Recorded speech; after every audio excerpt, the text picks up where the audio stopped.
a todos de nuevo. Vamos a revisar muy brevemente algunos elementos del arte prehispánico. Y cuando digo brevemente, lo digo en verdad, porque el tema es muy amplio y nosotros apenas vamos a poder tocarlo un poco dentro del curso porque tenemos más temas, entonces este ocupará un pequeño espacio, pero sin duda importante. Es un tema que me hace sentir siempre una fuerte responsabilidad porque es un tema muy complejo y muy importante para la comprensión de nuestra cultura. Y siempre es al mismo tiempo una oportunidad maravillosa, pero también un asunto difícil de abordar, sobre todo cuando debo abordarlo tan escuetamente. Es complejo porque es amplio, pero también porque es controvertido. Hasta el modo de nombrar a aquellos pueblos es discutido. Prehispánicos, es decir, anterior a los españoles, es un término en discusión, lo mismo mesoamericanos. En fin, no es espacio para revisar ese asunto en específico, pero sirve para mostrar lo difícil que es hablar con certeza sobre todo este asunto.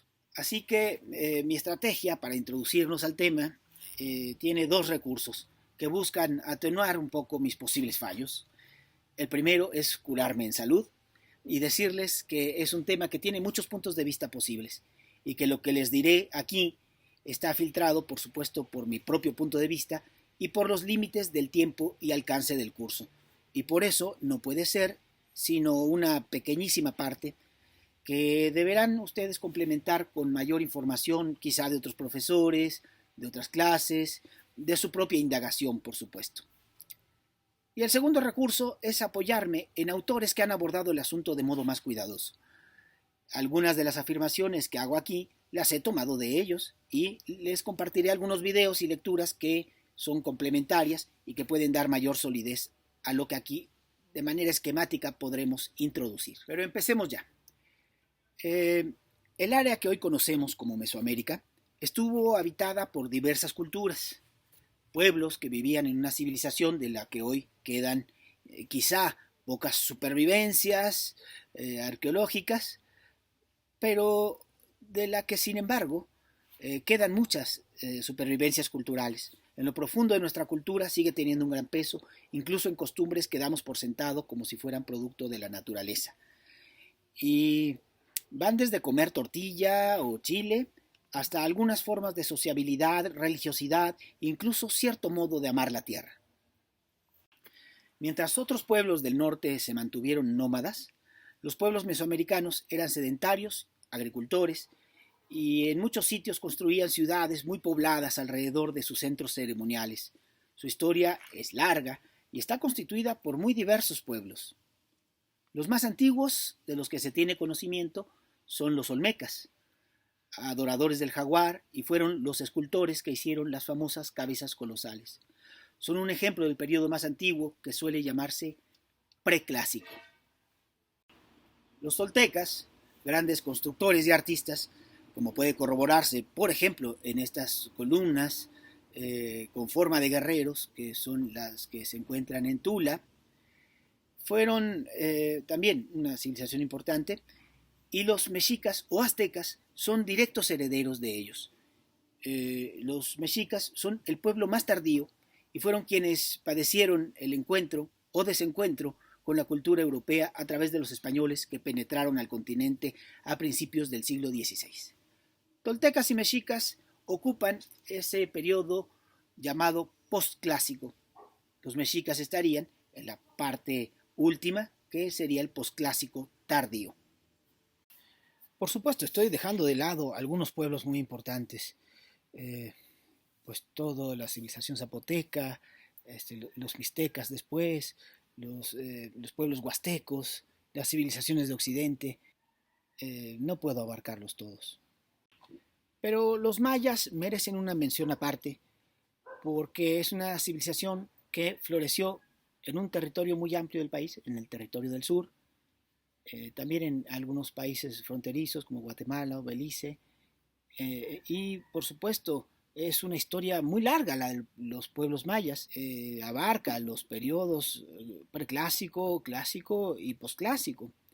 Su cultura era elevada, tenían conocimientos matemáticos y de astronomía, eran muy adelantados en ello, su arte es maravilloso y aunque comparten algunos rasgos con las culturas del centro de México, tienen su propia unidad cultural, sus propias lenguas y, por supuesto, distintos nombres para sus dioses, aunque podríamos encontrar algunas equivalencias y podemos encontrar sin duda muchos elementos de contacto y de influencia mutua con las culturas del centro del país. Hay algunos elementos que podemos considerar que son símbolos de unidad cultural de todos los pueblos prehispánicos, ya sea mayas, ya sea nahuas, ya sea de las distintas regiones. Y estos elementos, sin duda, son muchos: el uso de un calendario, o por supuesto la agricultura, pero yo creo que hay tres rasgos que son muy importantes. El primero, la adoración del sol como fuerza natural primigenia. En segundo lugar, pues estaría la idea y la concepción de un mundo dual, es decir, organizado por pares opuestos: el día, la noche, lo masculino, lo femenino, la vida, la muerte, en fin. Pero quizá el elemento que liga al hombre a la tierra y le permite su sustento es el más importante, y es el maíz. El maíz, que más que un producto alimenticio es el alma misma de la civilización, en los mitos, el elemento del que los hombres y mujeres están formados. Hoy mismo, si nos preguntamos qué elemento nos une con aquellos pueblos antiguos, sin duda alguna sigue siendo el maíz, que consumimos de tantos modos como parte de nuestro modo más propio de vivir. Y bueno, nunca acabaríamos si nos seguimos tratando de detallar todos los aspectos que están a la vista sobre estas civilizaciones.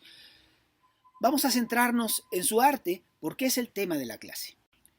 Pero su arte está ligado a todos los demás aspectos porque son sociedades profundamente religiosas y todo en su vida se relaciona de algún modo con el culto religioso, incluido por supuesto el arte.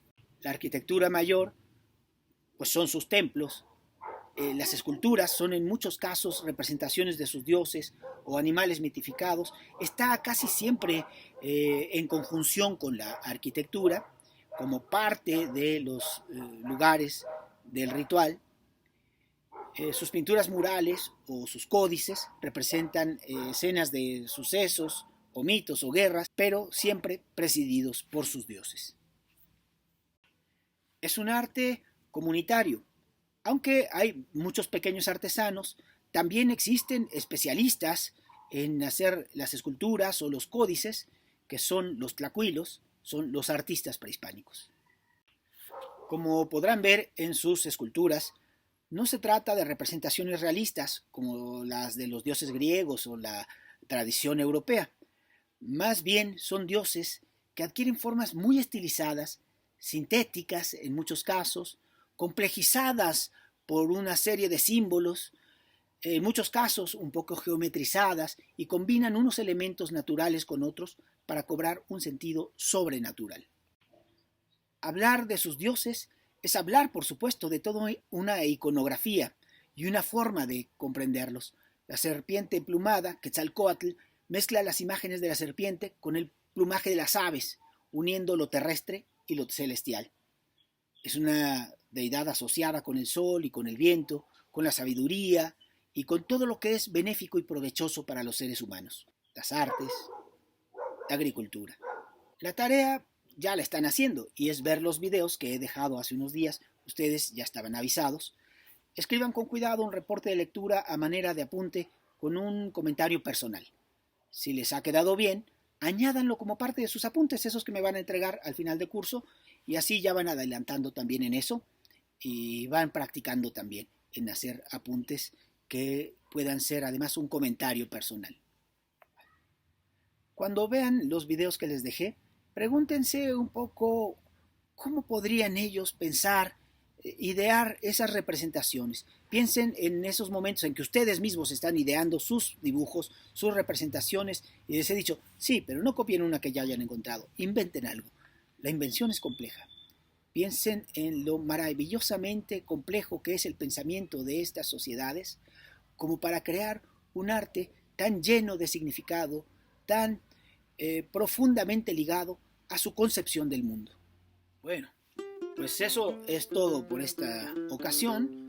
Sé que he sido muy breve para un tema tan largo, es apenas la introducción, les he enviado otros videos que complementan y seguiremos sobre el asunto quizá un par de videos más, aunque iremos ya avanzando hacia los siguientes temas.